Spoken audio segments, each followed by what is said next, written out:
Assalamualaikum warahmatullahi wabarakatuh. Selamat pagi semua. Pertama-tama, mari kita panjatkan syukur kepada Allah Subhanahu wa Ta'ala yang telah memberikan kesehatan kepada kita sehingga kita bisa melakukan presentasi kelompok kali ini. Tidak lupa, sholawat dan salam kita curahkan kepada junjungan kita, yakni Rasulullah Shallallahu Alaihi Wasallam.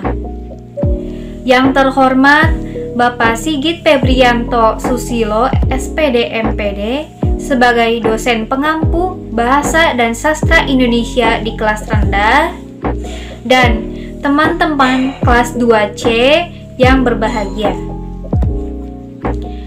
Kali ini kelompok kita, yaitu kelompok 3, akan mempresentasikan materi yang berjudul Metode Pembelajaran Membaca Permulaan. Sebelum masuk kepada materi presentasi kelompok 3, izinkan kami untuk memperkenalkan diri terlebih dahulu. Perkenalkan, nama saya Najwa Rahma Kartini dengan NPM 21.22.1.0009. Saya di sini sebagai moderator yang memandu jalannya diskusi presentasi ini. Selanjutnya yaitu anggota kelompok 3, yaitu Julpah Fauzia dengan NPM 21.22.1.0094.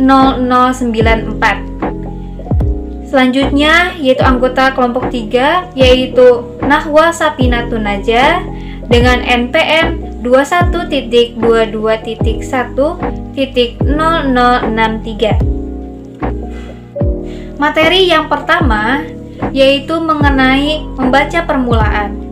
Pengertian dari membaca permulaan merupakan suatu program pembelajaran yang diorientasikan kepada peserta didik di kelas rendah ketika mulai memasuki bangku sekolah. Membaca permulaan ini memiliki tujuan, yakni agar siswa memiliki kemampuan untuk mengutarakan suatu tulisannya dengan menggunakan intonasi yang wajar. Membaca permulaan ini memiliki metode-metode, yakni metode bunyi, eja, global, KRSK, dan SAS. Dalam metode ini, guru mengharapkan peserta didiknya bisa melafalkan dan menghafalkan bunyi-bunyi huruf alfabet. Selanjutnya, yaitu contoh metode bunyi. Contoh dari metode bunyi ini, yang pertama yaitu B, A dibaca ba, dengan cara ejaan B, A dibaca ba. Kemudian apabila hendak memberikan kata buku, maka BUKU, yang kemudian dieja menjadi BUKU. Selanjutnya yaitu mengenai kelebihan dan kekurangan metode bunyi. Kelebihan dari metode bunyi ini yaitu siswa menjadi mengenali tingkat kesederhanaan dari sebuah kata.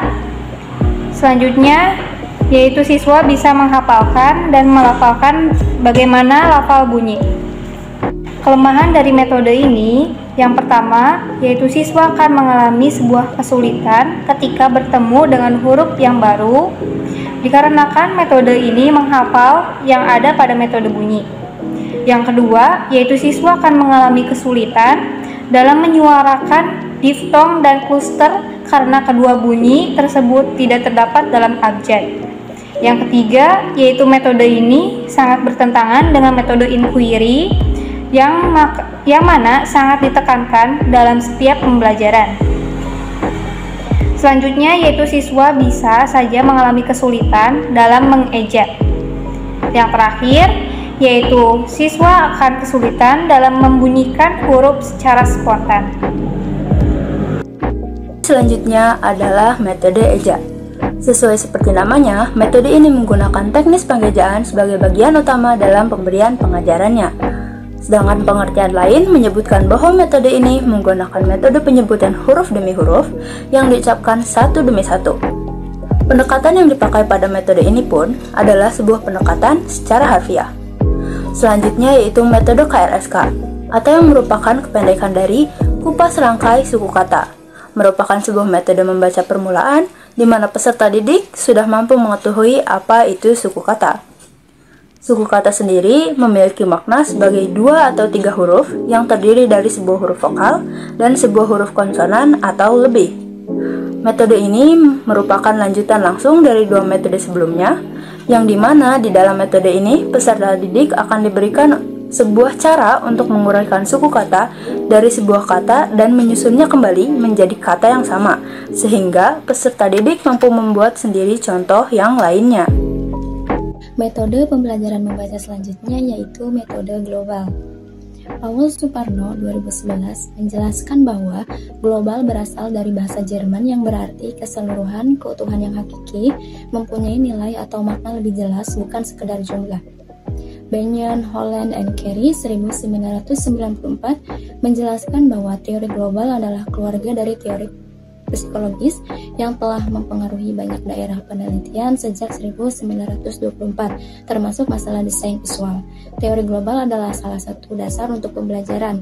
Inti dari metode ini bahwa cara mengajarkan membaca dimulai dari suatu hal yang global dahulu, yaitu paragraf, kemudian mengerucut kepada kalimat, dari kalimat menjadi kata, selanjutnya baru huruf. Metode pembelajaran membaca yang terakhir yaitu metode SAS, atau singkatan dari struktur analitik sintetik. Menurut Supriyadi, pengertian metode SAS adalah suatu pendekatan cerita disertai dengan gambar yang di dalamnya terkandung unsur analitik sintetik. Menurut Jausak, metode SAS adalah suatu pembelajaran membaca menulis permulaan yang didasarkan atas pendekatan cerita, yakni cara memulai mengajar menulis dengan menampilkan cerita yang diambil dari dialog antara peserta didik dengan guru atau antara peserta didik dengan peserta didik yang lainnya. Bahan pembelajaran bahasa Indonesia dengan menggunakan metode SAS ini disandarkan pada konteks kehidupan sehari-hari. Hal ini dilakukan dengan memilih tema yang sesuai. Selain itu, perlu juga dipertimbangkan urutan perkembangan siswa dalam mempelajari bahasa, yaitu dengan menyajikan urutan menyimak atau mendengarkan, memahami, menirukan, dan menggunakan bahasa sesuai dengan lingkungannya. Kemudian ada langkah-langkah pembelajaran metode SAS. Yang pertama merekam bahasa anak, yang kedua menampilkan gambar sambil bercerita, yang ketiga membaca gambar, yang keempat membaca gambar dengan kartu kalimat, yang kelima membaca kalimat dengan struktural, dan yang keenam proses analitik. Sekian presentasi dari kelompok 3. Mohon maaf apabila ada kesalahan. Billahi taufik wal hidayah. Wassalamualaikum warahmatullahi wabarakatuh.